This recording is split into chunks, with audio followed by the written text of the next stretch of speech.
దాని తర్వాత కేసీఆర్కి ఇస్తారనేటువంటి ప్రచారం జరుగుతూ ఉంది.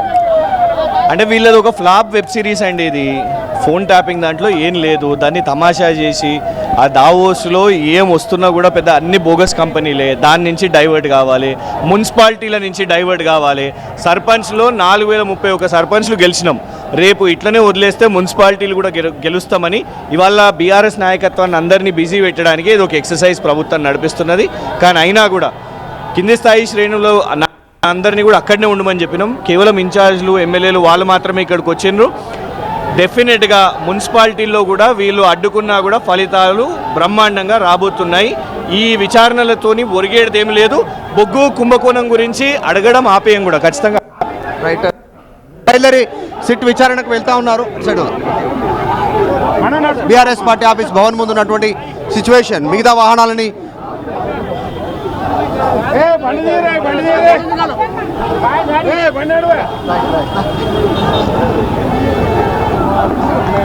అదే తెలంగాణ భవన్ నగర్ సిచ్యువేషన్. భారీ స్థాయిలో నాయకులు చేరుకున్నారు, కార్యకర్తలు చేరుకున్నారు.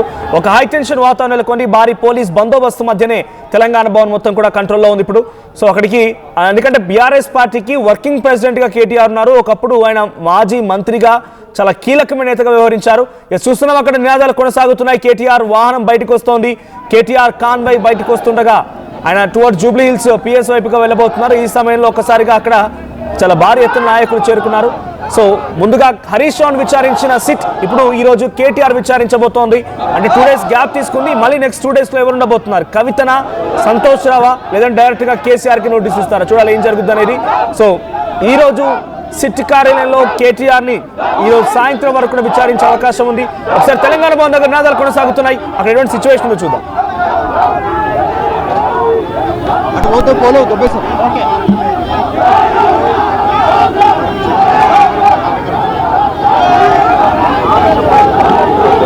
బీఆర్ఎస్ పార్టీ ఆఫీస్ దగ్గర ఆందోళన కొనసాగుతుంది. నాయకులు ఇక్కడ స్లోగన్ చేస్తూ ఉన్నారు. కాంగ్రెస్ పార్టీకి వ్యతిరేకంగా స్లోగన్ చేస్తూ ఉన్నటువంటి పరిస్థితి. రోడ్డు పైకి వచ్చారు. పోలీసులు కూడా వాళ్ళని కంట్రోల్ చేయలేనటువంటి సిచ్యువేషన్ ఉంది.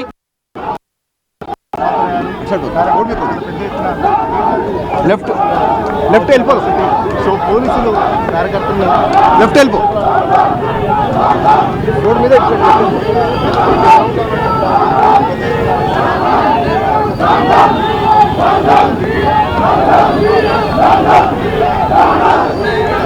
ఉద్రిక్త పరిస్థితి ఉంది. భారీగా ప్రభుత్వానికి వ్యతిరేకంగా స్లోగన్ చేస్తూ ఉన్నటువంటి పరిస్థితి ఉంది. కార్యకర్తలంతా రోడ్డు పైన స్లోగన్ చేస్తూ ఉన్నారు. వారిని పోలీసులు వారించే ప్రయత్నం చేస్తున్నారు. కేటీఆర్ వాహన శ్రేణి ముందుకు వెళ్తూ ఉంది. సో పెద్ద ఎత్తున కొత్త ప్రభాకర్ రెడ్డి గారు ఉన్నారు, మాట్లాడదాం. మొన్న హరీష్ రావు గారికి, ఈరోజు కేటీఆర్ గారికి, నెక్స్ట్ కేసీఆర్కి నోటీసులు ఇవ్వన్నారని చెప్తా ఉన్నారు. ఎవరు చెప్తారు? కేటీఆర్కి కాంగ్రెస్ పార్టీ నాయకులు చెప్తా ఉన్నారు. వాళ్ళు వాళ్ళని ఆడు మాకేం తెలుసు. కాంగ్రెస్ పార్టీ వాళ్ళు ఏదైనా చేస్తారు. వాళ్ళు చేసేదే దుర్మార్గ పనులు కదా. లీకేజీలు ఇస్తారు. లీకేజీలు ఇచ్చినంత మాత్రాన దాంట్లో సారం ఉండాలి కదా. కేసీఆర్కి ఇప్పుడు హరీష్ రావుని తీసుకుపోయారు, కేటీఆర్ని తీసుకుపోయారు. ఏమైందో ప్రజలకు తెలుసు. రేపు ఎన్ని లీకేజీలు ఇచ్చినా ఏం జరగదని చెప్పి ప్రజలకు ఎప్పుడో తెలుసు. వారికి మళ్ళీ పుట్టగతులు ఉన్నాయని కూడా తెలుసు. రైట్, చూస్తూ ఉన్నాం. ఆందోళన కొనసాగుతుంది. పెద్ద ఎత్తున పోలీసులు వీళ్ళని పక్కకు తప్పించే ప్రయత్నం చేస్తూ ఉన్నారు. వీళ్ళంతా కూడా ప్రభుత్వానికి వ్యతిరేకంగా స్లోగన్ చేస్తూ కాస్త నిరసన వ్యక్తం చేస్తూ ఉన్నటువంటి సిచ్యువేషన్. పోలీసులు వాళ్ళని పంపించే ప్రయత్నం చేస్తూ ఉన్నారు. విజువల్స్లో కాస్త ఉద్రిక్త పరిస్థితి ఉంది. కేటీఆర్ వాహనం ముందు ఎగ్జాక్ట్లీ కార్యకర్తలు, కొద్దిమంది నాయకులు వీళ్ళంతా ఆందోళన చేస్తూ ఉన్నటువంటి సిచ్యువేషన్ కొనసాగుతూ ఉంది. కాస్త ఉద్రిక్తంగా మారే సిచ్యువేషన్ కనిపిస్తూ ఉంది. తెలంగాణ భవన్ దగ్గర భారీగా ట్రాఫిక్ జామ్ కూడా అయింది. విజువల్స్ లో మనం చూస్తున్నాం. అక్కడ భారీ ట్రాఫిక్ జామ్ కూడా అయింది. బయటికి కేటీఆర్ కార్ బయలుదేరగానే బీఆర్ఎస్ పార్టీ నాయకులు, కార్యకర్తలంతా కూడా కేటీఆర్ వాహనం ముందు నుంచి అలా నడుచుకునేందుకు వెళ్ళే ప్రయత్నం చేస్తుండగా పోలీసులందరినీ కూడా వారిని తిరిగి మళ్ళీ తెలంగాణ భవన్లోకి పంపించే ప్రయత్నం చేస్తున్నారు. కొంత హైటెన్షన్ వాతావరణం నెలకొంది. కేటీఆర్ తెలంగాణ భవన్ నుంచి బయలుదేరారు. మరి కాసేపట్లోనే సిట్ కార్యాలయం అయినటువంటి జూబ్లీ హిల్స్ పిఎస్ఎస్ దగ్గరికి వచ్చే అవకాశం కనబడుతోంది. సో భారీ పోలీస్ బందోబస్తు మధ్యనే తెలంగాణ భవన్ ప్రస్తుతం అక్కడ కార్యకర్తల లోపల పంపించే ప్రయత్నం జరుగుతోంది. రుజువులు చూడొచ్చు, చాలా దూరంగా అక్కడ భారీ ట్రాఫిక్ జామ్ కూడా అయింది, భారీగా ట్రాఫిక్ జామ్ కూడా అయింది. సో ఈరోజు కేటీఆర్ విచారించబోతున్నారు. తర్వాత కేసీఆర్ వంతేనా అనేటువంటి అడిగే క్వశ్చన్కి బీఆర్ఎస్ పార్టీ శ్రేణులు ఎవరు చెప్పారు, వాళ్ళు లీకేజ్ అలాగే ఇస్తారు, మేము ఎటువంటి అవినీతికి పాల్పడలేదు, ఎటువంటి అక్రమానికి పాల్పడలేదు, అనైతిక చర్యలకి అంతకంటే పాల్పడలేదు అన్నట్టుగా బీఆర్ఎస్ పార్టీ ఎమ్మెల్యేలు వాళ్ళంతా మాట్లాడుతున్నారు. సో విజువల్లో చూస్తున్నాం భారీ ట్రాఫిక్ జామ్ అయింది. చూడండి, చాలా దూరం వరకు కొన్ని కిలోమీటర్ల మేర భారీగా ట్రాఫిక్ జామ్ అయిన విజువల్స్ మనం చూస్తున్నాం. సో తెలంగాణ భవన్ దగ్గర హై టెన్షన్ వాతావరణం నెలకొంది. భారీగా అక్కడి కార్యకర్తలు కాంగ్రెస్ పార్టీ ప్రభుత్వానికి, ముఖ్యమంత్రి రేవంత్ రెడ్డికి వ్యతిరేకంగా నినాదాలు చేయడం చూస్తూ ఉన్నాం.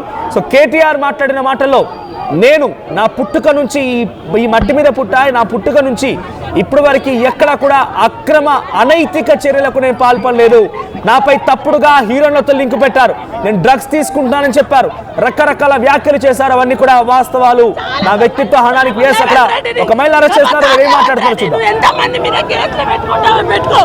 మేము ఎవరికి భయపడేదే లేదు, నువ్వు ఎన్ని కేసులు పెట్టించినా కూడా మాకు అవసరమే లేదు. కేటీఆర్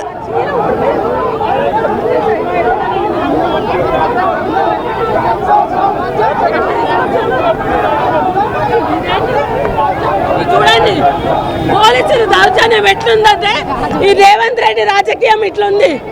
మనుషులను కూడా ఒక లేడీని చూడకుండా లేడీని ఓవర్ యాక్షన్ చేసి పోలీసులతో మాకు అది చేపిస్తున్నాడు. ధైర్యం ఉంటారు రామని చెప్పడం. రైట్. సో అది అక్కడ కొంతమంది మహిళా నాయకురాళ్ళు నినాదాలు చేస్తూ ఆందోళన చేపడుతుండగా నాకు చేతికి గాయమైన చెప్పేటువంటి ఆ గాయాన్ని కూడా చూపిస్తోంది. సో ప్రస్తుతం అది కాన్వే మూవ్ అవుతోంది. రోడ్డు పైన భారీగా ట్రాఫిక్ జామ్ అయినటువంటి సిచ్యువేషన్ కనిపిస్తా ఉంది. రోడ్డు పైకి వచ్చారు నాయకులంతా కూడా ఆందోళన చేస్తూ ఉన్నారు. వీళ్ళంతా నిరసన వ్యక్తం చేస్తూ ఉన్నటువంటి సిచ్యువేషన్. కొంతమందితో మాట్లాడిద్దాం, మహిళా నాయకురాలతో.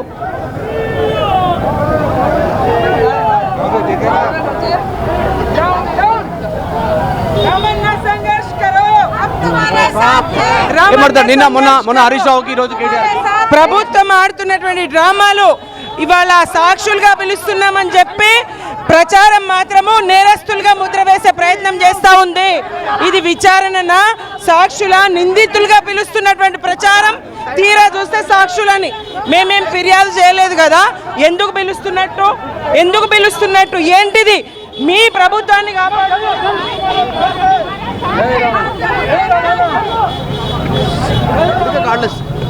రైట్. అది కేటీఆర్ కార్ మూవ్ అయిపోయింది. తెలంగాణ భవన్ దగ్గర నుంచి భారీగా కార్యకర్తలు, నాయకులందరూ కూడా బయటకు వస్తున్నారు. కొంచెం ట్రాఫిక్ మూవ్మెంట్ కనబడుతోంది.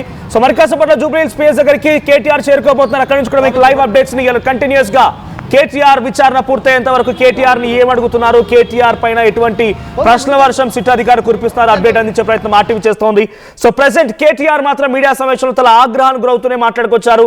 నేను ఎక్కడా ఎటువంటి తప్పు చేయలేదు, 10 ఏళ్లలో ఎవరిని ఇబ్బంది పెట్టలేదు అనే రకంగా ఆయన మాట్లాడడం చూసాం. సో విజువల్లో చూస్తాం తెలంగాణ భవన్ దగ్గర నుంచి హై ట్రాఫిక్ జామ్. సో ఎక్కువగా ట్రాఫిక్ జామ్ ఉంది. చాలా బేసిక్ గానే అక్కడ ఎక్కువగా ట్రాఫిక్ జామ్ ఉంటుంది. అటువంటిది ఈరోజు తెలంగాణ భవన్ దగ్గర ఒక కార్యక్రమం ఉంది. కేటీఆర్ అక్కడికి వచ్చారు, ఆయన బయటికి వెళ్తున్నారు, విచారణ ఎదుర్కోబోతున్నారనడంతో చాలా భారీ స్థాయిలోనే నాయకులు, కార్యకర్తలు అక్కడికి చేరుకున్నారు. భారీ పోలీస్ బందోబస్తు కూడా ఉంది. సో హెవీ ట్రాఫిక్ జామ్ మనం చూస్తున్న విజువల్స్ లో కొన్ని కిలోమీటర్ల మేర ఆ ట్రాఫిక్ జామ్ అయిపోయింది. సో అక్కడ ఇంకా హరీష్ రావు లోపలే ఉన్నారు, తెలంగాణ భవన్ లోపలే హరీష్ రావు ఉన్నారు. ఇందాక కేటీఆర్ కూడా మాట్లాడుతూ మరి కాసేపటి తర్వాత మా దాంట్లో ఉన్నటువంటి పోలీస్ అధికారి ఆర్ఎస్ ప్రవీణ్ కుమార్ మా పార్టీలో ఉన్నారైనా మాజీ ఐపీఎస్ ఆఫీసర్. సో ఆయన మీకు వివరణ ఇస్తారు. ఫోన్ ట్యాపింగ్ వ్యవహారం ఎలా ఉంటుంది, ఎవరెవరి ఫోన్ ట్యాపింగ్ చేస్తారు, అసలు ఫోన్ ట్యాపింగ్ వ్యవహారంలో ప్రభుత్వానికి ప్రమేయం ఎంత మేర ఉంటుంది, ముఖ్యంగా రాజకీయ ప్రమేయం ఎంత మేర ఉంటుందన్న విషయం పైన ఆయన వివరిస్తారని చెప్పి కేటీఆర్ చెప్పడం చూస్తున్నాం. లోపల ఇంకా హరీష్ రావు, మరుసూదనాచారి, ఇతర మాజీ మంత్రులు, మాజీ ఎమ్మెల్యేలు, ప్రస్తుత ఎమ్మెల్యేలు అంతా కూడా ఇంకా తెలంగాణ భవన్ లోపలే ఉన్నారు. తెలంగాణ భవన్ దగ్గర ఇది అక్కడ నాయకులు, కార్యకర్తల యొక్క కోలాహల వాతావరణం. సో కేటీఆర్ నందినగర్ నివాసం నుంచి ఆయన బయటకు రావడం విజువల్స్ చూస్తున్నాం. సో నందినగర్ నివాసం నుంచి ఆయన అప్పుడు బయటకు వచ్చే దృశ్యాల్లో సో మాధవరం కృష్ణారావు, శ్రీనివాస్ గౌడ్, కౌశిక్ రెడ్డి, కేటీఆర్, హరీష్ రావు వీళ్ళంతా కూడా ఆయన నివాసం దగ్గర నుంచి బయటకు వచ్చే టైంలో విజువల్స్ చూస్తున్నారు. Exclusive live coverage on RTV. So Telangana Bhavan దగ్గర నుంచి సిచ్యువేషన్ మీరు చూస్తున్నారు. చాలా ఎక్స్ట్రీమ్ సిచ్యువేషన్ కనబడుతోంది. హెవీ ట్రాఫిక్ జామ్, భారీ స్థాయిలో కార్యకర్తలంతా కూడా చేరుకోవడం మనం చూస్తున్నాం. సో ట్రాఫిక్ అయితే కిక్కిరిసిపోయిందని చెప్పాలి. కార్యకర్తలకి, పోలీసులకు మధ్య కొంత ఉద్రిక్తత వాతావరణం నెలకొని